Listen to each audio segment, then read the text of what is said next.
Bienvenue pour une nouvelle leçon de mathématiques CM1 CM2. Nous sommes en numération et nous nous attaquons à la leçon num 17 qui s'appelle comparer et ranger les décimaux. Et voici donc la leçon commentée. On y va. Il s'agit donc de num 17, comparer et ranger les décimaux. On s'attaque aux compétences. Première compétence, je sais comparer deux nombres décimaux. Deuxième compétence, je sais ranger des nombres décimaux dans l'ordre croissant et décroissant. Cette leçon, elle est courte. On ne va pas rentrer dans le détail, tout simplement parce que pour comparer deux nombres décimaux, ça ressemble beaucoup à la comparaison de nombres entiers. On compare d'abord les parties entières, et si elles sont égales, on compare les parties décimales en commençant par les dixièmes. Si les dixièmes sont égaux, on compare les centièmes, puis les millièmes, etc. etc. Prenons un petit exemple pour appliquer cette règle. 4,5 et 5. À gauche, en partie entière, on a 4. À droite, en partie entière, on a 5. Du coup, le 5 est plus grand que le 4, ce qui nous donne que 4,5 est inférieur à 5. Un second exemple, 4,25 et 4,5. Cette fois-ci, les parties entières sont égales. On a 4 à gauche et 4 à droite. On va donc s'intéresser à la partie décimale et on va comparer colonne par colonne. On commence par les dixièmes. À gauche, on a 2 et à droite, on a 5. Du coup, en toute logique, le 5 étant plus grand que le 2, 4,25 est inférieur à 4,5 car 2 dixièmes est inférieur à 5 dixièmes ou bien 25 centièmes est inférieur à 50 centièmes. On ne va pas parler davantage du rangement parce qu'une fois qu'on sait comparer des nombres décimaux, on sait les ranger puisque le rangement, c'est chercher le plus petit de tous les nombres, le suivant, etc. etc. Donc, cette leçon n'ira pas plus loin. Juste une petite remarque malgré tout, si une colonne est vide, cela correspond à un 0.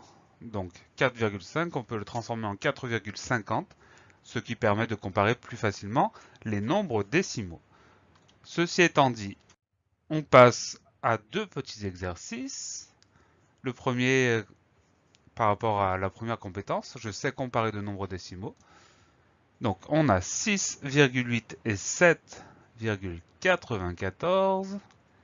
Le plus grand, c'est 7,94. Là, il suffit simplement de regarder les parties entières. On a 6 à gauche et 7 à droite.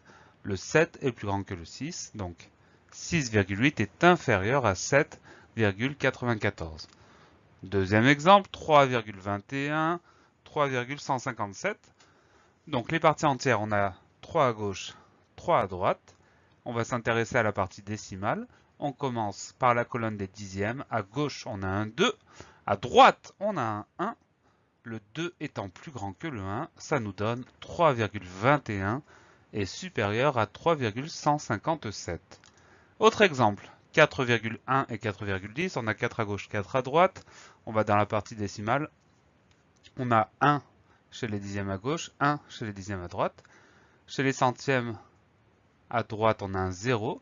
À gauche, on n'a rien, mais quand on n'a rien, c'est comme si on avait un 0. Là, ça veut dire que les deux nombres sont égaux. 4,1 égale 4,10. Encore un exemple. 0,147 et 0,159. Les parties entières sont égales. On a 0 à gauche et 0 à droite.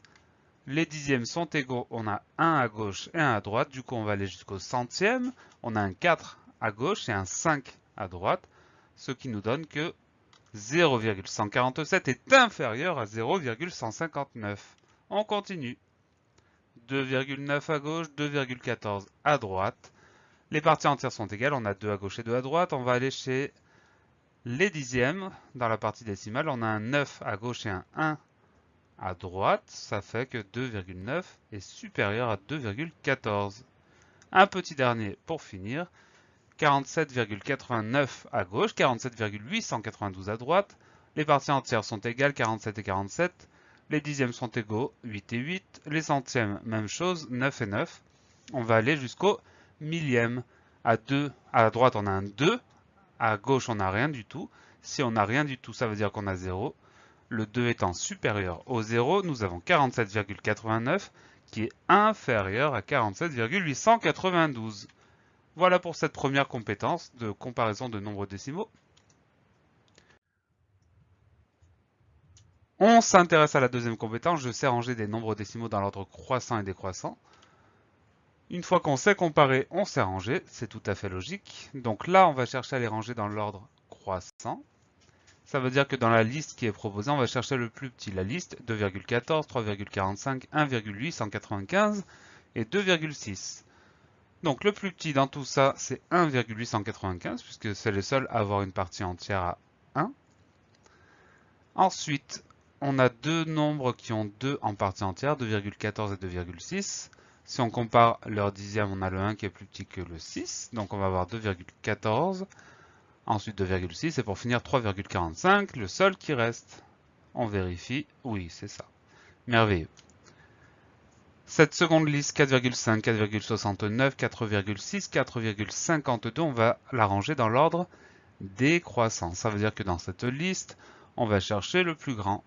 On remarquera que dans cette liste, tous les nombres ont une partie entière qui est égale à 4. Ça veut dire qu'il va falloir aller mener l'enquête dans la partie décimale pour trouver le plus grand. On a un 5 chez les dixièmes, un 6 chez les dixièmes, un 6 chez les dixièmes et un 5 chez les dixièmes. Donc, on va essayer de trouver entre 4,69 et 4,6 quel est le plus grand. On se rappelle que quand on n'a rien dans une case, ça correspond à un 0. Donc, on a d'un côté 4,69 et de l'autre 4,60. Donc, le plus grand c'est 4,69. Le suivant c'est 4,60, 4,6. Et enfin 4,52 et 4,5, c'est tout à fait logique. Et oui, c'est bien ça, merveilleux. Voilà pour cette leçon qui est à présent terminée. Je vous donne rendez-vous très bientôt pour une nouvelle leçon. Et d'ici là, travaillez bien.